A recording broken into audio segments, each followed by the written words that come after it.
Bonjour à toutes et bonjour à tous. Nous nous retrouvons aujourd'hui pour une nouvelle chronique, l'écho des femmes sur TV Lunel.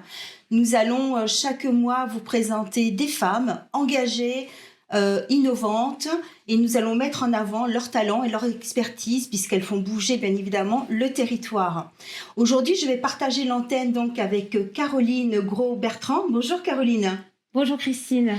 Donc vous êtes une femme passionnée, Oui. très engagée également depuis de nombreuses années dans l'entrepreneuriat. Et vous êtes gérante de l'agence Com du Ponant au Grau-du-Roi. Exactement. Et je sais que vous avez beaucoup de fierté à dire je suis grodéenne. Je suis grolaine, oui. Alors, je sais que dans la famille, il y a de l'entrepreneuriat du côté de papa et de maman. Il y a une longue histoire. Est-ce que vous pouvez un petit réduire et nous expliquer de quoi il s'agit ? Oui, bien sûr. Alors en fait, effectivement, je suis grolaine. J'ai envie de dire même 100% grolaine. Parce que dans ma famille, du côté de mon papa, ça fait 11 générations qu'il y a des pêcheurs. Donc du coup, la pêche et le territoire du Grau-du-Roi, on connaît depuis des générations et des générations. Alors je suis une des rares à pas être pêcheur parce que parce que je suis une femme en fait et j'ai pas voulu m'orienter vers là.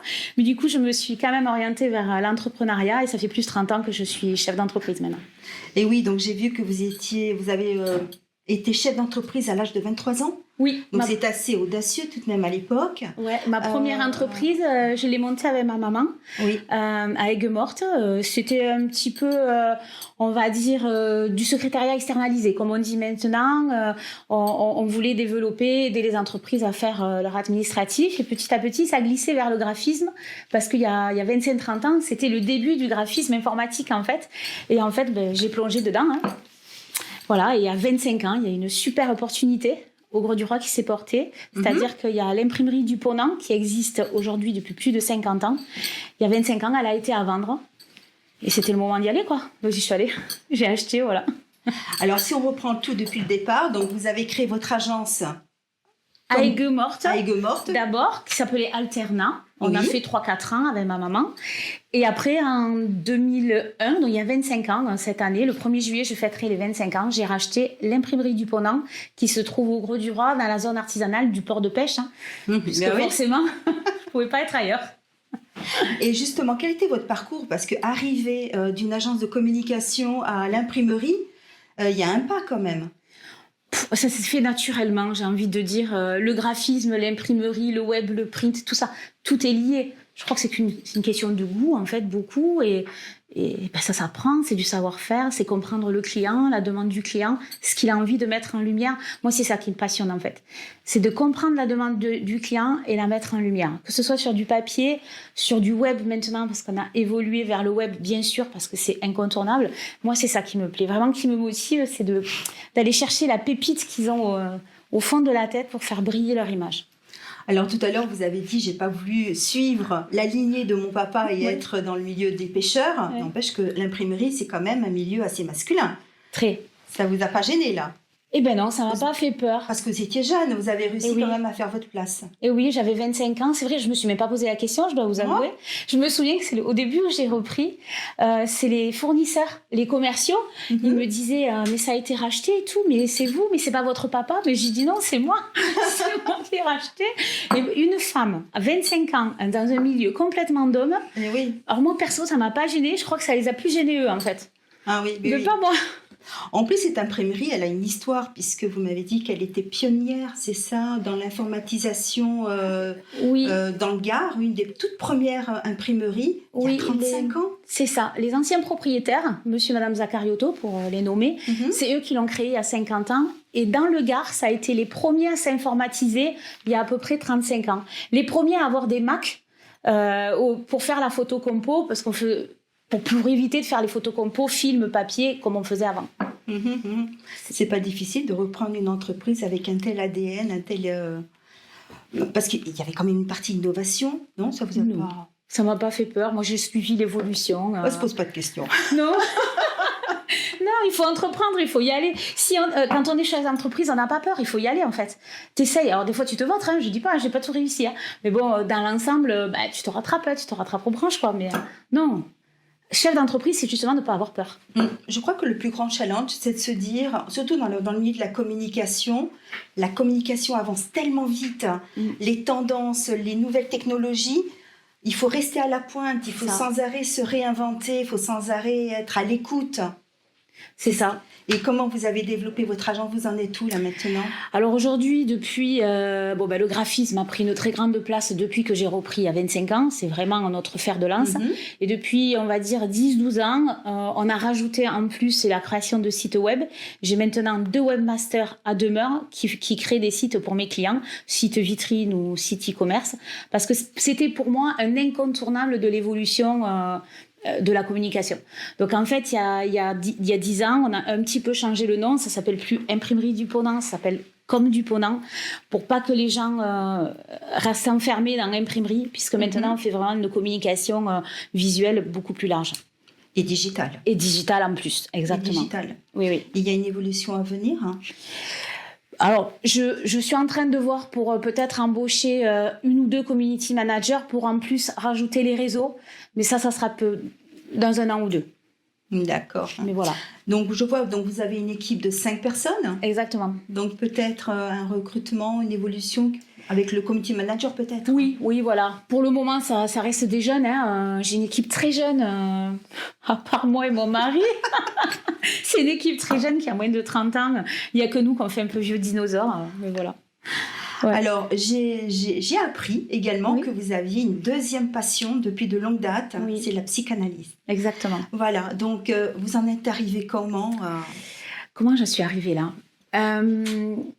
En fait, après la naissance de mon fils, comme beaucoup de mamans, je pense, ont vécu ça, moi, j'ai trouvé qu'il y avait un avant et un après. Ouais.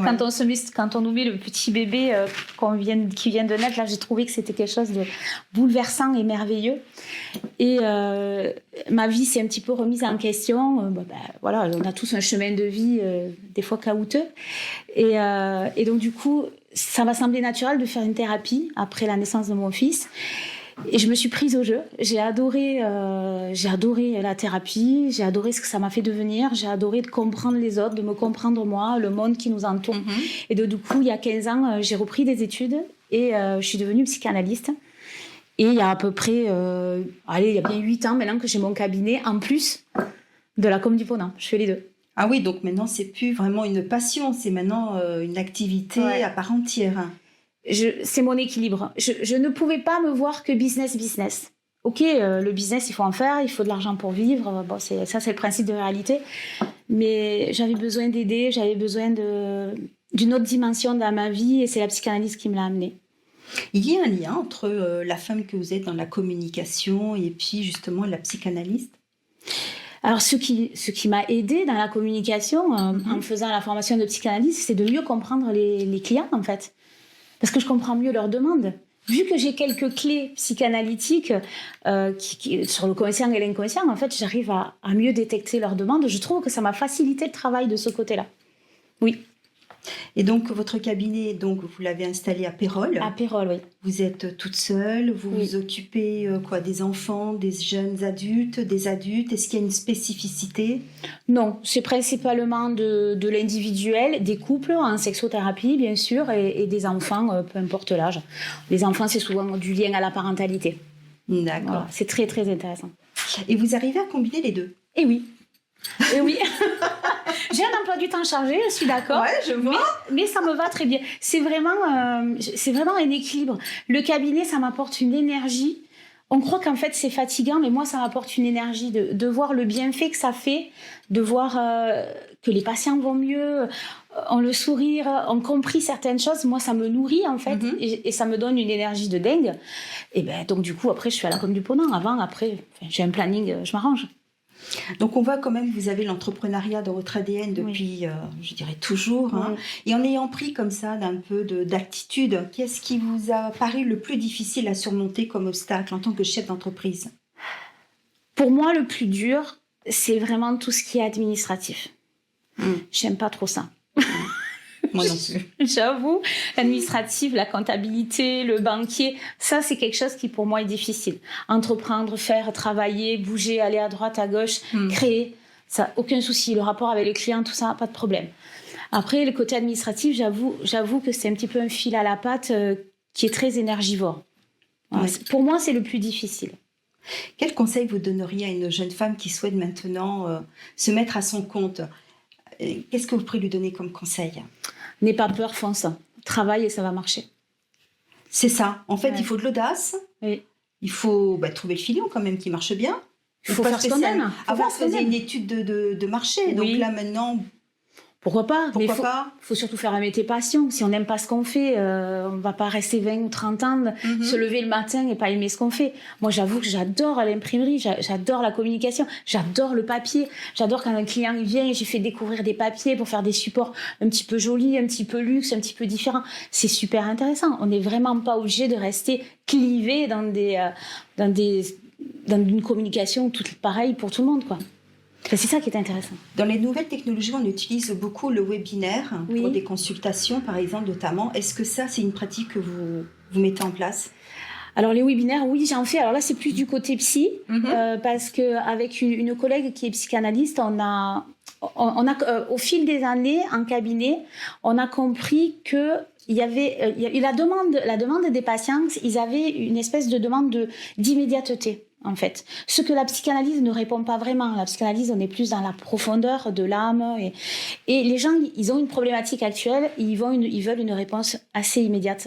Donc, en fait, avec une collègue psychanalyste, on a créé des accompagnements. Ça s'appelle CL Duo Coaching.